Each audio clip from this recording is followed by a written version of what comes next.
Yo, what's up everybody? My name's Alckemy. Welcome to the channel. Today, you and I are going to be talking about my failed experiment of me trying to recreate the Octatrack within Bitwig Studio. I do have this as a rack, and I can walk through this as to how to set it up, but it's kind of building off of the effect thing that I uploaded a couple of videos ago, so I'm not going to do that part. But I really want to talk more so about the philosophy of how the Octatrack works and give you a quick education on what makes it so special and so unique, and about why you can technically do this with a sampler, especially with something like Bitwig, but where I ran into some shortcomings because I think that the sampler is actually bugged. So let's talk about this. The Octatrack, which I have right here, is a multi-track sampler. You can have up to 8 individual tracks. Now on those tracks, you can have 2 insert effects, and then within the scenes on here, you plug in some data and then on this data you have something called parameter locks, to where you can twist knobs or whatever, and every time it hits on that sequence or whatever, it will move all of whatever parameters you have back to that snapshot. And basically parameter locking is creating snapshots of your step sequencer. Now the caveat to the thing about Bitwig is that there is technically not a sequencer that can do parameter locking, but there also technically is. And the reason why is because we have something called automation. And you might be thinking, oh, Ian, that's bullshit or whatever. But the truth of the matter is that you can create steps just like this very easily with whatever it is that you want to create and automate. What I'm doing is I just hit 3 as a keyboard shortcut, and then I'm holding Option in which to create these steps. And this, as here, if I were to play this, would create a sequence. It is nowhere near as intuitive as the Octatrack. And I'm not trying to say that it is the same thing, but as a means of what result you're going to get, yeah, it is, like, that is similar. So anyways, if I haven't bored you to death yet, I'm not trying to waste your time. I have this Octatrack, OctaBuilder, OctaEffects, pseudo Octamaker, and I want to talk about this because for the most part, this is the other half of the video that I left out. So the thing with this is that you'll see that in the effects, this is the same thing with the effect selector, to where you can utilize this and transform this with the macros and all that stuff. The part that was supposed to be kick-ass was just the sampler piece, but it was understanding that within this here, you can utilize the selection knob. So if I were to remove all this stuff, you can have a bank of up to 128 different samples within this. So if I were to just find, I don't know, say like, let's find a loop, let's just find some loops, I guess. So I love these like old school drum loops. So we can do that. We can do the futurism, some jungle stuff. Let's get some Zane in there. Shout out to Zane Wolf. He's got some excellent sample packs. Let's get some bass. And basically what I'm doing right now is emulating a sample pool, right? Because if you look here, this would be the equivalent of you uploading samples into the Octatrack. Now within all of these, you can do lots of different stuff based off of A, what mode you have this set to, and B, based off of how you pitch this. And there's a lot of versatility that you can do, not only with the pitch here, but with the pitch and the speed about how you interact. And the key to making all of this stuff work is to go into here and start placing MIDI on here, I guess, to where I would only do one thing at a time, I guess, or you can do up to 8 different ones of these, I guess, if you want to like get really down and dirty with what it is that you wanting to do. I'm just going to stick with one, but you can say, okay, this right here is going to be a kick drum, and this next piece or this next hit, I'm going to use the selection knob here, like so, in order to create a different sample. Now the issue with this is, one, it has to be re-triggered by MIDI, which is really unfortunate because it would be so cool if you could just like automate this and then it does like all kinds of crazy stuff. But the other thing is that you don't really have control or a means of figuring out how to choose what exact sample you are utilizing. So the issue is that it's kind of clunky. Does it work? Technically, but is it really meant for being a robust Octatrack replacer? No. The thing is that this, in theory, should have changed the sample. One thing that I did forget to mention, and that's why I didn't do that, is that you have to go right click on all of these and go distribute select equally. And now let's see if this works. Cool. So behind this, something interesting that you can do is you can change the selection knob like this and utilize that. Something else that you can do is that something that I actually picked up from Chi in his masterclass was that you can set the velocity to the selection, or you can set the velocity to, if you are only using one sample, to wherever the playhead is, which is pretty sick. But in this particular case, when we utilize this, what we can do in theory is to just open this up and go into the velocity here and be like, cool, we got that. And then now we've got a different sound here to where we can pick whatever it is that we want to do. I'm going to turn the mix off of this. I think that if the mix is here, then it doesn't do any of them. Cool. So now we can create different sequences and stuff.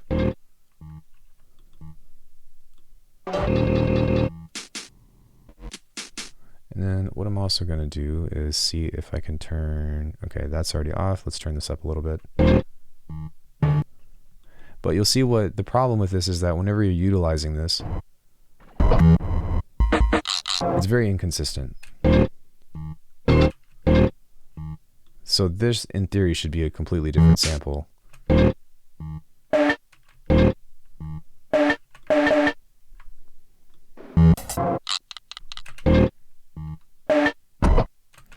Different samples with that, but you can start to create different riffs and stuff. And if you're creative with this, let's say you've got, you know, I know that this is just like a super general thing, but in theory, if you have a bunch of loops that are in key or a bunch of drum hits, then yeah, you can end up making some really crazy stuff.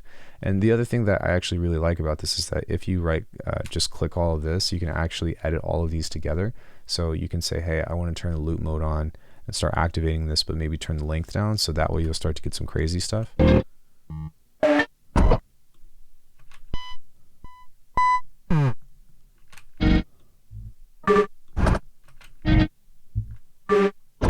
As a sound design tool, this is actually a really cool thing. It's just like very cumbersome to actually think about using as a means of creating what it's intended to do. Now, some people say that I should use the timbre instead of the velocity. So I haven't tried that before, and we absolutely can. I don't know if it's maybe a little bit more responsive, but let's go ahead and check that out.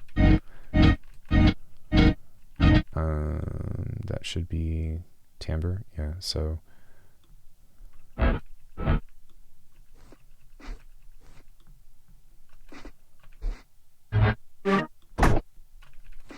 Sometimes when you have this looped, I think is the problem that we run into, to where it starts behaving oddly. So the cool thing about this, though, that I didn't mention is that because we are using a multi-sample, one of the benefits from this is that you can pitch all of this through the entire keyboard. So check this out.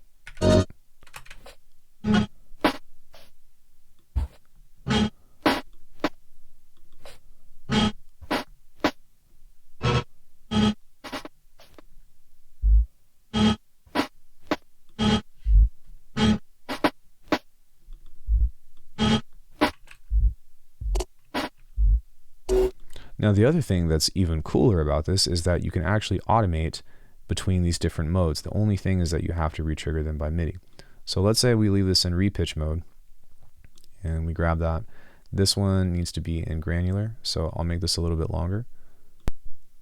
And this is where this is going to start to fall apart, just because I know this. Every time I've experimented with this, this is kind of what happens. But say I want this to be in granular mode, which is texture mode. This is in repitch, this is in texture. Now we go back to repitch, and then maybe on this one, we do some cool thing to where we set this to cycles just for fun. Now, within this, something that would be wise is to actually go in here and set how you want this to be. So you can see that I've got the grain mode kind of selected there. Then on the cycles, we might want to, no, I don't want to change the position. And then on repitch, it is what it is. So maybe here we can also automate this. And what I'm doing is I'm basically creating a parameter lock, because every time this cycles through, I'm saying, hey, at this point in time, this automation means that it's going to turn on. It'd be equivalent of me saying, I don't know, we've got some distortion on this. right? But I only want this distortion to happen on this hit. So what we do is we grab that little guy, we add the automation, and now every time this hits, even if I were to move this, and this is why I would technically consider this to be a parameter lock, look, it moves with the automation, or the automation moves with that piece of the clip. So you're kind of changing the way that you think about this. This is overtly complicated, but it is just general means. Like I said, this is great for sound design or just like doing something completely different, but I would not take this video serious as a means of like, oh, it's actually an Octatrack. In fact, I'm trying to tell you why I failed and where I failed, but let's see if this actually works. So.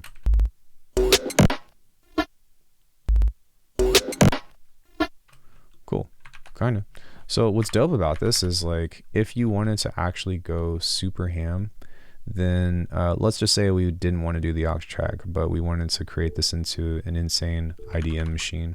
Then what we could do with this, I'm going to move this over here so that way I'm not crazy, is we can start to set these different timbres and drills and stuff over these different things, and then we can also start to play with some of the other warp modes. And now we're getting into fun mode, but I can highlight all of these and I can go to pitch like this and start to change the chaos of the pitch. As you can see, that kind of moved itself around. We can also modify the chance, and then what we can do as well is we can start to enable a random seed. So because of this, we can set something that's going to repeat every single time. We can also create different kinds of moments like this, and now we should have some kind of stupid IDM rhythm. All right, so you see that these didn't even fire. So maybe something that we can do is create like a different hit, perhaps. And this is where we run into some of the problems like this. There we go. Maybe on this one I want to change that, so.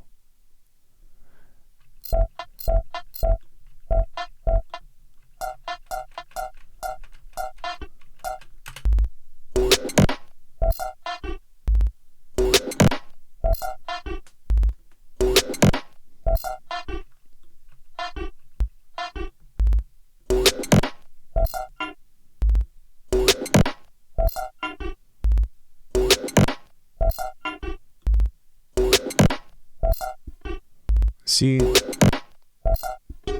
let's go ahead and turn the chance up on all of this. And then, so that was working. It just didn't seem like it. I forgot that we had put the chance over there, so we can kind of create something like this.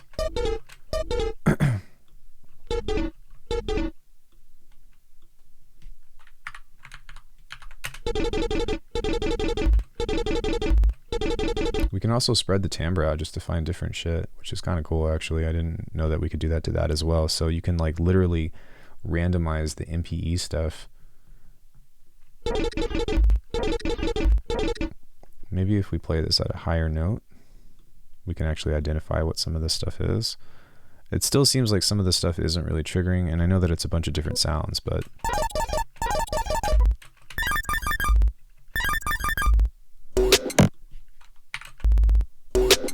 just a little bass, I guess. So and then we can start thinking about rhythm and stuff. And in some cases, when it comes into some of the cool things that you can do with an Octatrack, like this isn't that different, especially as a means of if you're just trying to create weird and random stuff, which can sometimes be kind of sick. But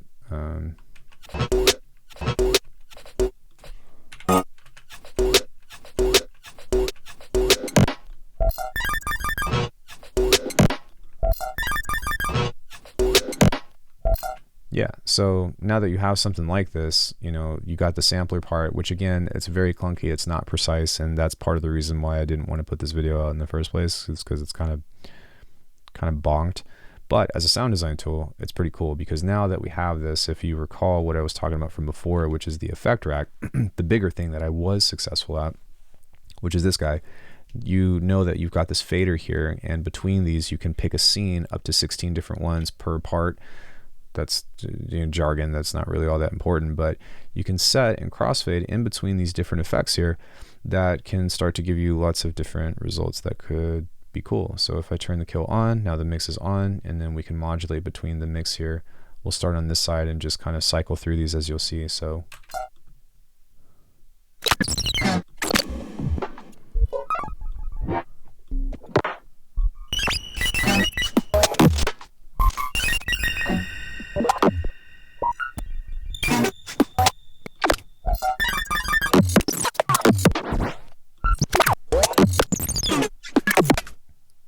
pretty cool. So something that could be fun is I could grab a randomizer. I'm going to set the mix here. Excuse me. Sorry about that, guys. And I'm going to set this to a relatively fast rate, like 16th note. And you can see now that this is going to jump around and do different kinds of stuff. We can create duplicates of this. And I don't know. I know that some people are going to say that this is more so just a sound design tutorial and less of an actual Octatrack. And the title of the video should say why I fail, or like where I fell short for making the Octatrack, or I don't know, something kind of like that. But in theory, there's still a lot of inspiration that we can take from building that, and we can still have a lot of fun with different kinds of sound design and creating cool glitches and stuff and whatnot. As a means of actual composing, again, what I would do is create 8 different ones of these, fill the sample bank of all the stuff that you would normally categorize between the 8 tracks that you would have, unless if you want to set track 8 to a master. And then you can actually just individualize and start to place different things with different effects, kind of like so. But imagine that instead of this Octa maker or whatever only being able to have up to 2 inserts, you can totally transform and get extremely robust with the different kinds of effect racks that you have when it comes into composition. So basically just think about this as like having 8 different samplers, right, that you can modulate all this stuff in between. And it's more of an awareness thing than being like, yo, look, it's a real Octatrack. But just know that you would utilize automation as your sense of parameter locking, because that's the big thing for me. And then also chance and stuff you can utilize in the same way with the operators and whatnot. So now that we have that, let's take a listen to what this sounds like. I think that it'll be kind of cool if maybe we also put transient control in here just for the sake of doing something cool. And then maybe to protect our ears, because I do think that's very important, is to just put on some kind of saturator over here at the end, kind of like so. And let's go ahead and mess with these parameters and see what we can just out of whatever the frick I threw through this. So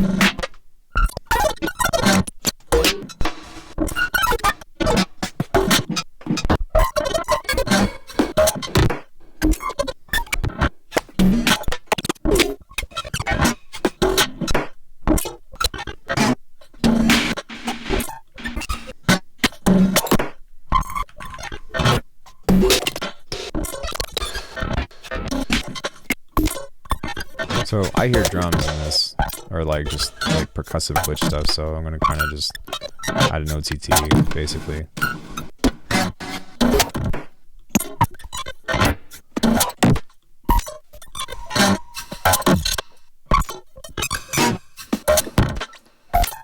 And on this guy,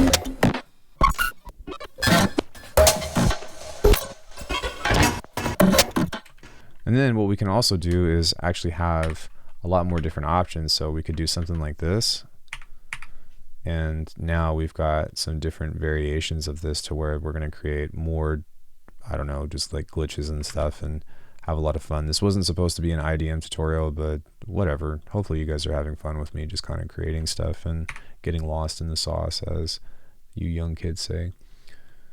I say it too, but you get what I mean. We're going to make this a double length.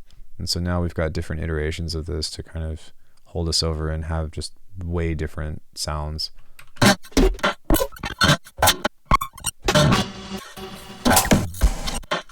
And the cool thing too is, like, if you're not taking this too serious and you're not really so focused on it being like, that's not an Octatrack, because it's not, and it was never intended to be, then we can highlight everything here and then again start messing with the chaos and the scale here of making all of this stuff different, which is kind of cool.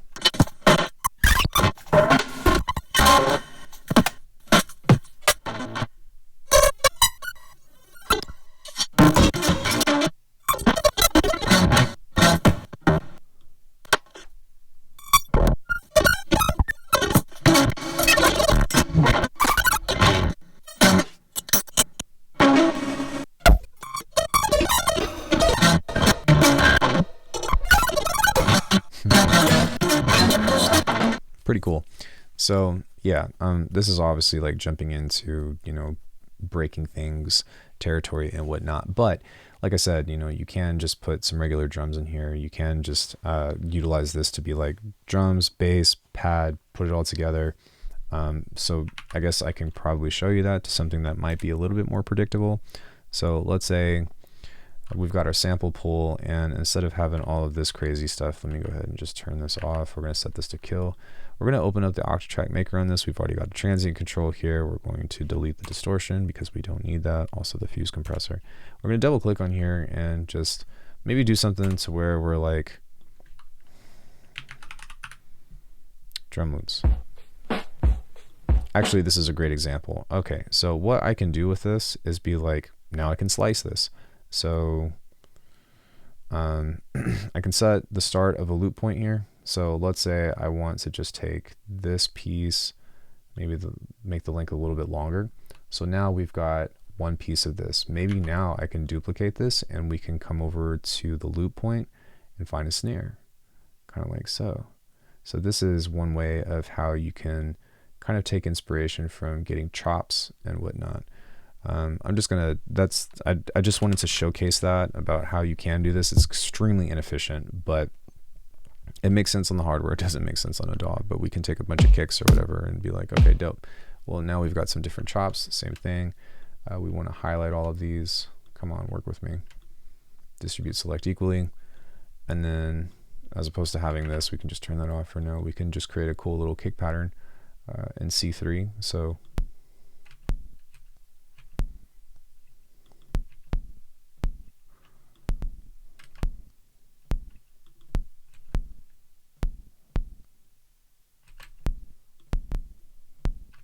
cool.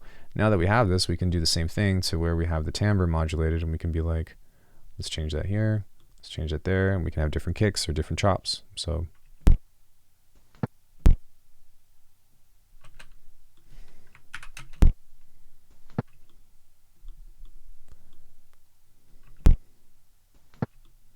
I'm hoping that I'm going to land on that snare.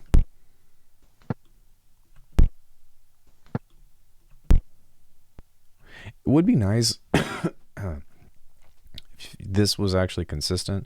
One thing is, if you do this with velocity, like how I was showing you from before, it'll actually repeat and go like doot, doot, doot, doot. But when you actually play the sample, it's something different, which is really annoying. But what can you say? Yeah, so have you noticed that I've been moving this around, but it's the same sample? That was the biggest issue that I was running into with this.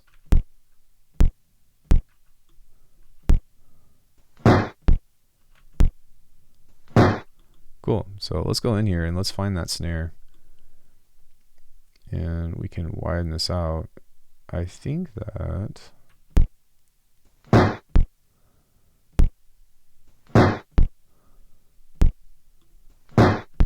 Cool. So maybe we can... Yeah, and for some reason it's triggering late. That shouldn't be doing that. So...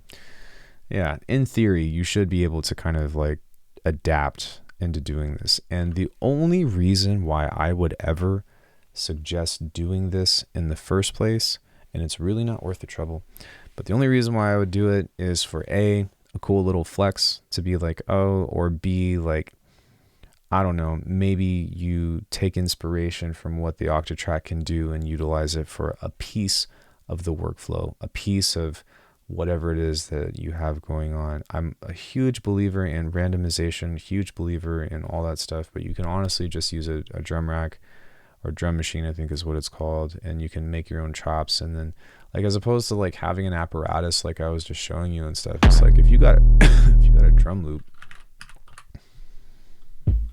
like, don't worry about all that stuff. Honestly, you could right click this and then go slice and place. And then now that you have these slices, you can toss this back into that drum rack. So what we would have to do in order to make this work, though, is we need to go bounce in place. And the reason why is because now it's going to show up in here on the files. And then we can take all these files from this drum loop that's bounce 1 to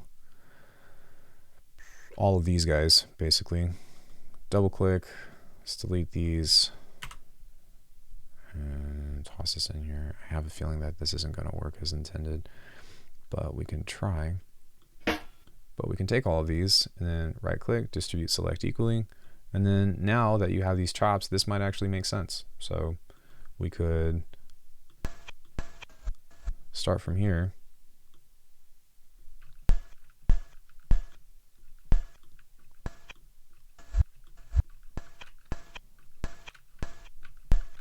And as you can see, we're running into some problems again. So let me delete this.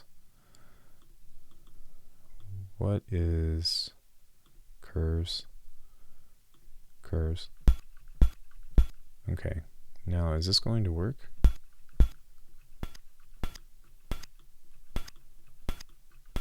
Yeah. So you see how wonky this is? In theory, yeah, like you could chop this and just use it within a single sampler, but because this is so cumbersome to work with, it's actually pretty irritating. I don't recommend doing that.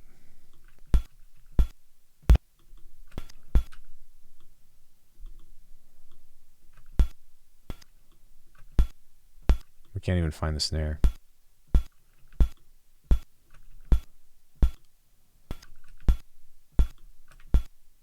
Yeah, so the selection aspect of this is very strange, and it doesn't behave in the way that I would like it to. And for that reason, the Octatrack experiment failed. Just use the effect rack.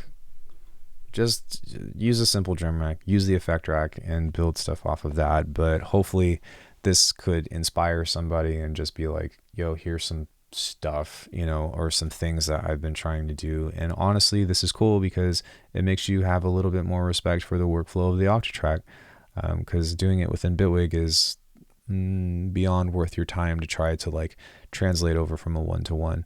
But I will say that if you understand automation or you understand sequencing, then just know that figuring that aspect out of how you're composing music, whether it be this or this, it ends up becoming very similar. It's not a true sequencer. I know, trust me, I get it. Nothing beats a sequencer. Like, this workflow is very unique in itself. But in the means of creating a unique moment that is on a step, that is the argument that I'm making that's possible. So anyways, lots of random thoughts, lots of experimentation. Again, I will leave this for people within the ARCANUM memberships if you just want to mess around with it. But if anybody has any ideas, or like, you know, you're really keen on figuring this out, I'll walk this path with you. So I don't have the answers today, but hopefully you learned something cool. And yeah, that's all I got. Have an awesome rest of your evening, everybody. I'll see you in the next one.